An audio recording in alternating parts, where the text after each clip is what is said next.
তো গাইস চলো আজকে বাড়িতে বানানো যাক পটেটো বলস।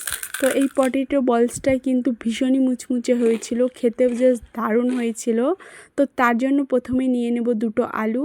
এই আলুটাকে ভালো করে জল দিয়ে ধুয়ে নিতে হবে। এবার আলুর উপরে যে আঁশটা থাকে সেই আঁশটাকে ভালো করে ছুলে ফেলে দিতে হবে। এবার এটাকে একটা গ্রেটার দিয়ে সুন্দর করে কুচু কুচু করে কেটে নিতে হবে। এটা যখন কাটা হয়ে যাবে এর ভিতরে আবারও জল দিয়ে ভালো করে ধুয়ে নিতে হবে। ধোয়ার পরে এভাবে জলগুলোকে নিকড়ে বাদ দিয়ে ফেলে দিতে হবে।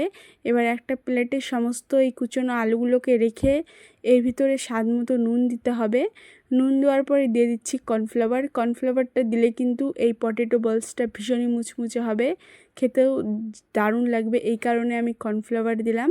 তারপরে কর্নফ্লাওয়ার দিয়ে কিছুক্ষণ মাখিয়ে রাখার পরে এবার একটা কড়াইতে তেল গরম করতে দিলাম।